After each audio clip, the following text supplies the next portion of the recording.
Welcome back to my channel. আশা করছি তোমরা সবাই ভালো আছো, আমিও ভালো আছি।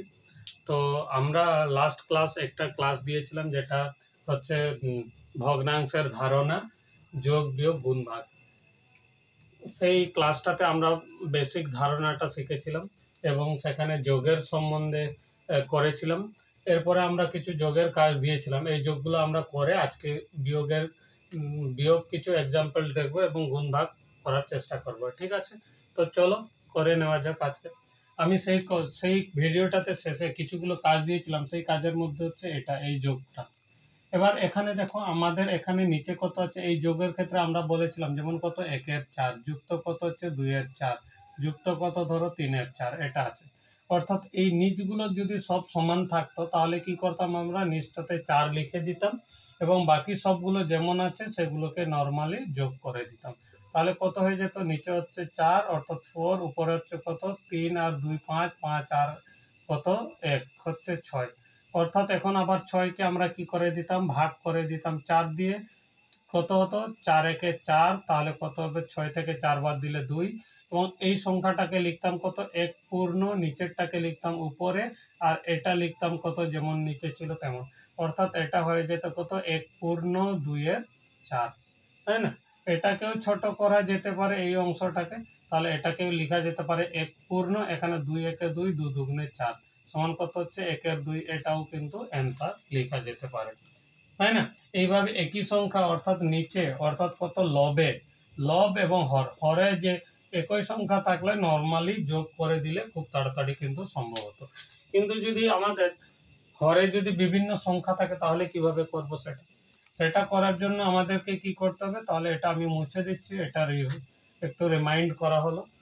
এখানে কি হচ্ছে যে আমাদের এই যে নিচের সংখ্যাটা কত আছে 5, এখানে 13। এবার এই 5 এবং 13 সংখ্যাকে আমরা কি করব, লসাগু করব। অর্থাৎ কত 5 এবং 13কে আমি কি করব, লসাগু করব। এবার দেখছি দুটো কিন্তু সম্পূর্ণ ভিন্ন সংখ্যা, তাই না? এদের মধ্যে কোনো মিল নেই।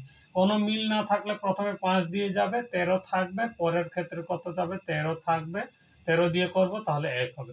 অর্থাৎ কত হচ্ছে 5 গুণিত 13, অর্থাৎ কত 13 5 65, তাই না? তাহলে আমাদের এখানে লসাগু কত হয়ে যাবে, 65, তাই না? নর্মালি কিন্তু মনে রাখবে কি, যে এই দুটো সংখ্যার মধ্যে যদি কোনো মিল না থাকে তাহলে সংখ্যা দুটি গুণফলটাই হবে এখানে আমাদের লসাগু, তাই না? নিচে হবে।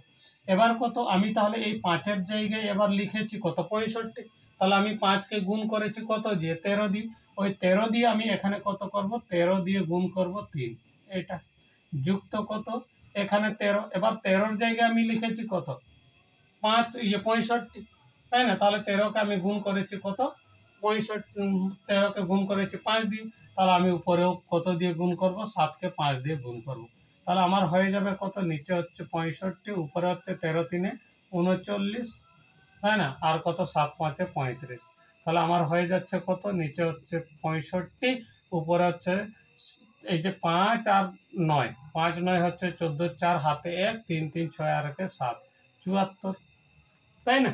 এবার 74 যদি হয় তাহলে এটাকে আমি লিখতে পারি কত, যেমন 63 যুক্ত কত 63 আর কত যোগ করলে 74 পাওয়া যাবে।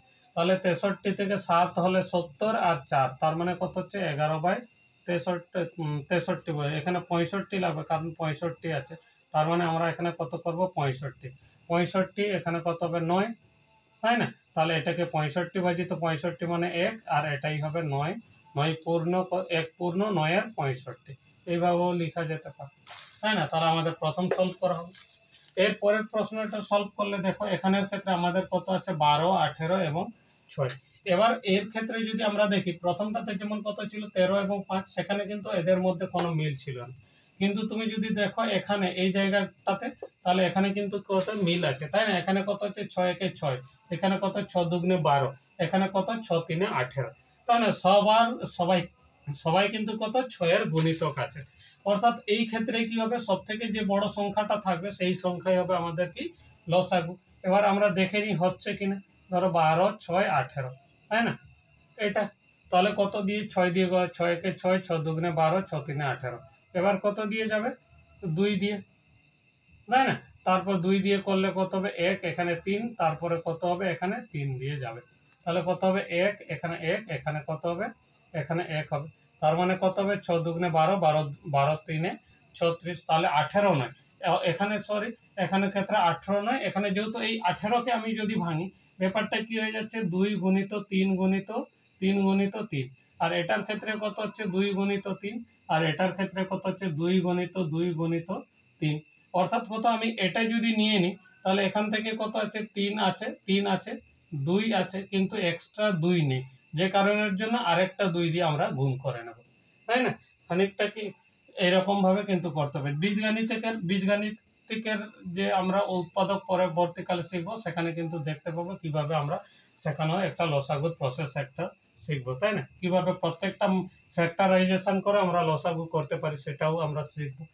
এখন আপাতত আমাদের কি হলো এখানে, তাহলে 6 গুণিত 2 মানে 3 গুণিত কত 2 সমান কত হচ্ছে 36, তাহলে আমাদের লসাগু কত হয়ে যাচ্ছে 36, তাই না? এবার 36 মানে আমি 12কে কত দিয়ে গুণ করে 36 করেছি, 12 বলতে দেখো এখানে যদি দেখো এই যে 2 3 কত হচ্ছে 6, 2 3 কত 6, তাহলে কোনটা দিয়ে গুণ করেছি 3 দিয়ে, তাহলে এটাকে 3 দিয়ে গুণ করব, তাহলে 3 5 কত হয়ে যাবে 15, তাই না? এবার কত 18কে আমি কত দিয়ে গুণ করে 36 করেছি, দেখো 18 মানে কত 6 3 18, তাহলে কত দিয়ে গুণ করছি 2 দিয়ে, তাহলে 2 দিয়ে উপরে গুণ করো, তাহলে কত হবে 3 দুগুণে কত হবে 6, এবার কত আছে 6 আছে, তাহলে 6 আছে, তাহলে কোন দুটো নেই, এই দুটো নেই, কত আছে 2 3 6, তার মানে আর কত দিয়ে গুণ করতে হবে এককে 6 দিয়ে, তাহলে এবার আমার অ্যান্সারটা কত হয়ে যাচ্ছে, নিচে দেখো কত হচ্ছে 36, আর উপরে কত 6 6 12, আর 12 আর 15 যোগ করতে হবে, তাহলে আমার হয়ে যাচ্ছে কত 27, তাই না? তাহলে আমার অ্যান্সার এটাই, বা এটাকে আমরা ছোট্ট করতে পারি কত 3 দিয়ে কাটতে পারি, 3 9 27, 3 12 36, আবার 3 দিয়ে 3 3 কে 9, 3 4 12, অর্থাৎ কত 3 পূর্ণ, এটা 3 পূর্ণ বলছি 3/4, অর্থাৎ 3/4 বা 3 সমান 4 ভাগের 3 ভাগ, ওইভাবেও আমরা বলতে পারি, তাই না? এই কোশ্চেন। এবার এখানের ক্ষেত্রে যে কোশ্চেনটা দেওয়া আছে দেখো এখানে কিন্তু সম্পূর্ণ এই দুটোর মধ্যে মিল আছে, কিন্তু এটার মধ্যে মিল নেই, তাহলে এবার এটার ক্ষেত্রেও কত করব, যেমন 7 6 এবং কত 15কে আমরা কি করব লসাগু করব, তাহলে একসাথে দুটো যাবে তেমন সংখ্যা হচ্ছে 3, তাহলে 7 যাবে না, 2 3 6, আর 3 5 15, তারপরে কত দিয়ে যাবে সবগুলো আলাদা, তার মানে 7 দিয়ে করলাম, 2 আর 5 থাকবে, দিয়ে আবার কত 2 দিয়ে করলাম, তাহলে কত হবে এখানে 5 থেকে যাচ্ছে, দিয়ে আবার কত দিয়ে করলাম 5 দিয়ে 1 1, এখানে 1, তাহলে আমার লসাগু কত হয়ে যাচ্ছে দেখো 2 5 কত 10, 10 7 70, 70 আর 3, তার মানে কত হচ্ছে 210, এটা, তাই না? এবার তাহলে আমাদের এখানে লসাগু কত হয়ে যাবে 210, তাই না 210। এবার দেখো 7, 7 জায়গায় আমি লিখেছি কত 210, তাহলে আমি 7কে গুণ করেছি কত দিয়ে, অর্থাৎ 7 বাদে, এই 7 বাদে বাকি কোন সংখ্যা আছে 2 5 10, 10 আর 3 30, তাহলে আমি এখানে 30 দিয়ে গুণ করব, অর্থাৎ 30 একে 30, তাই না? এরপরে কোনটা হবে, এরপরে দেখো 15, 15 মানে কত এই 3 এবং 5 এবং 3 এই দুটো কি আছে আছে, তাহলে কোন দুটো নেই 7 দুগুণে 14 নেই, তাহলে 14 এবং কত গুণ করব 2, তাহলে 14 দুগুণে কত হয়ে যাবে 28, তাই না? এবার কত আছে দেখো 6, 6 মানে কত, আমরা এই দুটোকে যদি ধরি, কোনটা এই দুটোকে ধরছি, তাহলে কত 2 3 6, তাহলে কোন দুটো নেই 7 এবং 5, 7 5 কত হচ্ছে 35, আমি এখানে 35 দিই, 35 এই যে 35কে 4 দিয়ে গুণ করব, তাই না? তাহলে কত 5 4 20 শূন্য হাতে 2, 3 4 12 আর 13 14, 140, তাই না? এবার সব কটাকে যোগ করব, তার মানে নিচে হয়ে যাচ্ছে কত 210, আর উপরে হচ্ছে কত শেষে 0, এখানে 8, এখানে 0, তার মানে শেষে হচ্ছে 8, তারপরে কত আছে 4 আর 2 6, 6 আর 3 হচ্ছে 9, 9 কত হচ্ছে 9, আর হচ্ছে কত 1, অর্থাৎ কত 198/210, এটাই হচ্ছে আমার অ্যান্সার। এরপরে এরপরে এরপরে কত এই প্রশ্নের উত্তরটা আমরা করব, এখানে দেখো এটা হচ্ছে বীজগাণিতিক যোগ, তাই না? এবার দেখো এই দুটোকে লসাগু করব, এখানে যদি আমি খানিকটা এরকম আছে না, ধরো a/2 যুক্ত কত আছে b/4, অর্থাৎ কত এটার ঠিক ডবল, ডবল নয় স্কোয়ার আছে, তাহলে স্কোয়ার যদি থাকে তাহলে এইটা হবে আমাদের কত হবে লসাগু, অর্থাৎ 2 এর এখানে 2 এবং 4 এর মধ্যে লসাগু কত হবে 4 হবে। আবার যদি ধরো এরকম থাকতো, ধরো 2 বাই কত আছে 5 আছে, যুক্ত কত আছে 3/25, তাহলে এই ক্ষেত্রে আমার লসাগু কত হয়ে যাবে, এখানে হয়ে যাবে কত 25, কত হয়ে যাবে 25। আমরা লসাগু করেও দেখতে পারি, তোমরা করে দেখবে, একবার চেষ্টা করে দেখবে কিভাবে হচ্ছে। এবার দেখো এই দুটোর মধ্যে তাহলে লসাগু কত হবে, এটা হবে অর্থাৎ কত x প্লাস 1 এর কত হোল স্কয়ার, তাই না? তাহলে এখানে কত আছে এ, এবার এই একটা সিঙ্গেল ছিল, একটা ছিল, এটার জায়গায় কত আছে স্কয়ার আছে, তাহলে আরেকটা আছে, আরেকটা দিয়ে তাহলে উপরে গুণ করব, তাহলে কত হচ্ছে a ইন্টু এক্স প্লাস 1, এটা